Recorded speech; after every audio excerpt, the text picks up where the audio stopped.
अच्छा भाई साहब ने हमारे स्वास्थ्य के लिए अच्छा है, अगर तो उसके लिए अपने खुद के स्वास्थ्य के लिए ये कार्य हमें करते रहना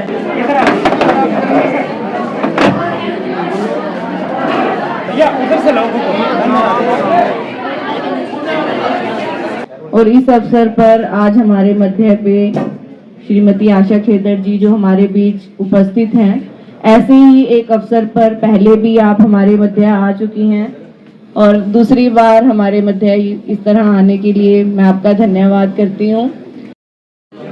उनके साथ आए हुए हमारे तमाम दूसरे अतिथिगण और बाहर से ग्रोवा मेडिकल कॉलेज और आपका यूथ रेड क्रॉस जो रेड क्रॉस सोसाइटी की तरफ से आए हुए डॉक्टर्स की टीम और प्यारे बच्चों, सबसे पहले तो मैं आज के मुख्य अतिथि महोदय का, हालांकि आप सबके बीच में से ही हैं, तो उकलाना के ही रहने वाले हैं और सामाजिक जीवन में हैं, तो सभी आप लोग भली भांति परिचित भी हैं, फिर भी उनका हमारे मध्य पधारने पर महाविद्यालय परिवार की तरफ से उनका हार्दिक अभिनंदन और स्वागत करते हैं। और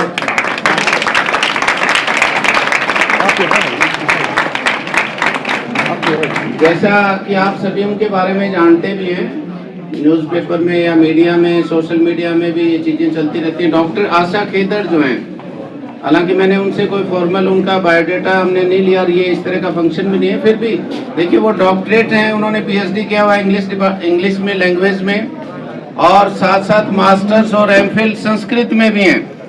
इनकी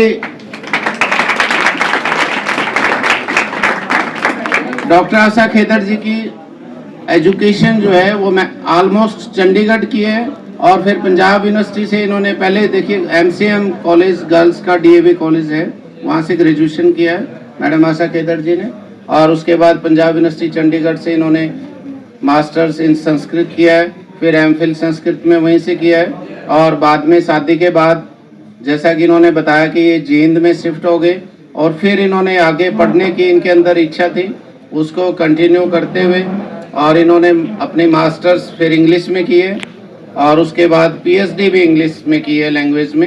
तो दो लैंग्वेज की आप, दो भाषाओं में आप एक्सपर्ट हैं एक तरह से, और ये बहुत बड़ी चीज़ है आप लोगों के लिए भी, विशेष तौर से गर्ल्स के लिए। आप कहीं भी, आप तो इतने साधन हैं, इतनी सुविधाएं आपके पास घर पे, चाहे कोई खेतों में ढानियों में भी रहता हो, आप कहीं भी रह के पढ़ सकते हैं, अपनी क्वालिफिकेशन जो है बढ़ा सकते हैं और अपनी एजुकेशन को कंटिन्यू कर सकते हैं। कोई ऐसा बैरियर नहीं है कि आपके पास आपको लाइब्रेरी चाहिए, इंस्टीट्यूशन चाहिए या कोई कोचिंग चाहिए। आज बहुत तरह के जो है ना बेनिफिट आपके पास फैसिलिटीज़ हैं। इंटरनेट पे भी दुनिया भर के आपको लेक्चर्स हर सब्जेक्ट के मिल जाते हैं, यूट्यूब पे और पे इतना मटेरियल, इतनी सामग्री है, पढ़ने वाला बच्चा कोई भी कोर्स और कुछ भी कर सकता है। पहले आमतौर पे गर्ल्स के लिए दिक्कत होती थी, कई बार मैरिज के बाद इस तरह की सुविधा या ये चीज़ें नहीं मिलती थी और बहुत सारी लड़कियों की जो है वो एजुकेशन डिसकंटिन्यू भी हो जाती थी। अब लेकिन जो है एक तो समाज में बदलाव इतना आया, लोगों में अवेयरनेस इतनी आई है, हमने बहुत सारे लोग देखे हैं और 99% लोगों की कोशिश होती है कि अगर उनके यहाँ भी कोई बेटे की शादी होती है और कोई भी लड़की अगर उनके परिवार में बहू बन के आती है, अगर वो पढ़ना चाहे तो मेरे ख्याल से रेयर ही कोई पेरेंट्स होंगे जो मना करें कि मैरिज के बाद भी, कि लड़की शादी के बाद जो है वो अपनी स्टडीज को कंटिन्यू ना करे। इसका मतलब यही है कि समय का सही प्रयोग करना और जितना हो उतना ही बोलना, उसमें आपकी एनर्जी भी एज इट इज बनी रहती है। हमारे कॉलेज के सभी स्टाफ मेंबर्स और मेरे साथ आए पार्टी के सभी कार्यकर्ता बंधु और इस स्टूडेंट, जो इस कॉलेज की शान, आप सब स्टूडेंट्स, आप सबको मैं बधाई देती हूँ, क्योंकि पहले भी इस कार्यक्रम में मेरा आना हुआ और दोबारा फिर आज इस रक्तदान शिविर में आना हो रहा है। इससे एक बात तो तय है कि समाज सेवा की भावना हमारे कॉलेज में भी और उस पूरी टीम में और कहीं ना कहीं बच्चों में भी है, और मैं कहीं ना कहीं उससे इंस्पिरेशन मुझे मिलती है कि आप कुछ करने की इच्छा रखते हैं तो सब कुछ आपको मिलता है। भगवान जी को भी लगता है कि इसको मैं दूं, क्योंकि आपने देखा ना घर में भी जो बच्चा ज्यादा नखरे करता है तो मम्मी पापा उसके पीछे पीछे घूमते हैं, घूमते हैं ना, थोड़ा सा पढ़ने में होशियार हो तो नखरे करता है, टाइम नहीं है मेरे पास, मुझे पढ़ना है ना। फिर मम्मी पापा क्या करते हैं, वही बेड पे खाना भी दे देते हैं, वही दूध का ग्लास भी दे देते हैं, और किसी को क्या कहेंगे, बड़े छोटों को, उसके कमरे में मत जाना, वो पढ़ाई करा, उसको डिस्टर्ब नहीं करना, है ना। लड़कियां देखने में थोड़ी सी सुंदर होंगी तो क्या कहेंगी, मैं बाहर नहीं जाऊंगी, धूप में चेहरा खराब हो जाएगा, है ना। तो फिर मम्मी पापा भी कह देते हैं, हाँ नहीं, उसको एलर्जी हो जाती है, वो बाहर जाती है ना, धूप से उसको एलर्जी हो जाती है ना। ऐसा तो कुछ है आपके पास, इसीलिए तो नखरे कर रहे हैं। तो जब हमारे पास कुछ होगा तो सब पीछे पीछे अपने आप घूमते हैं। ये चीजें जीवन का हिस्सा है। लेकिन मैं आपको ये कहना चाहती हूँ, अगर आपके पास कुछ है तो उसका घमंड मत कीजिए। वो ईश्वर ने आपको आशीर्वाद दिया है। अच्छे भाव के साथ, अच्छे विचार के साथ जब आप जीवन जीते हैं तो मेरा ऐसा मानना है कि बहुत कुछ मिलता है। बहुत लंबा बात ना करते हुए एक छोटी सी कहानी शायद आपने सुनी भी होगी, उसके साथ मैं अपनी बात को समाप्त करूंगी।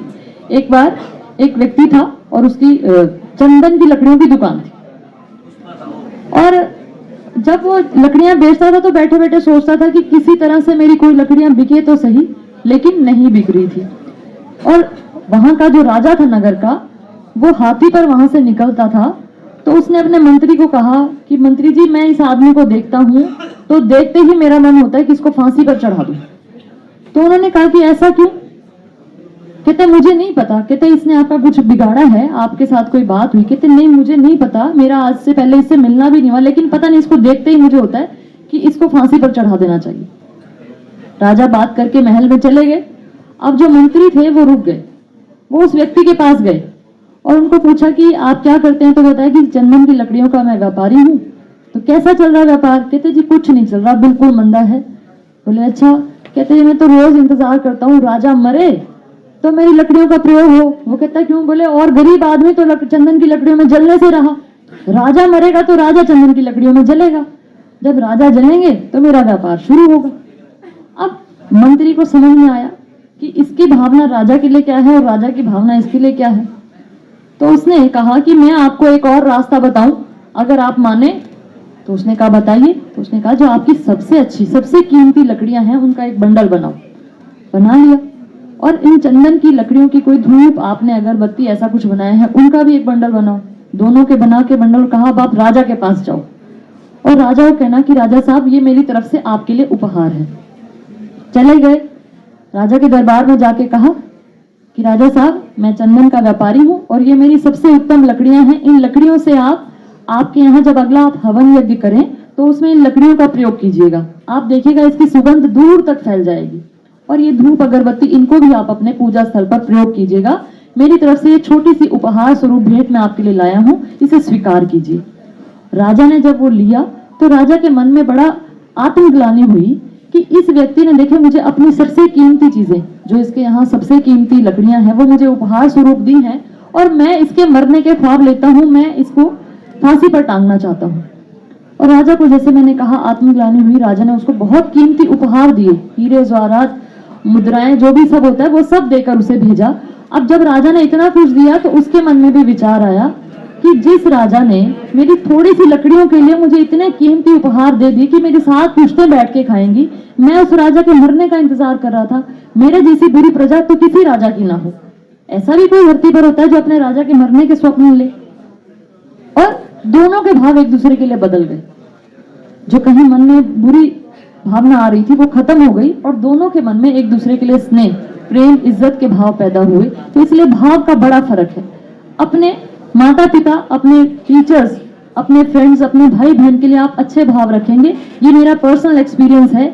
आपके भाव जितने उत्तम होंगे, सामने से उससे 10 गुना वापस आपको मिलता है। तो मैं चाहूंगी कि अच्छे इंसान जरूर बनिए, समाज में और भारत में, विश्व में, कहीं भी जब भारतवर्ष के बच्चों की चर्चा हो, बेटियों की चर्चा हो, बेटों की चर्चा हो, तो ये कहें कि जितने संस्कारवान बच्चे हमारे भारत देश के हैं वो पूरे विश्व में कहीं नहीं है। आप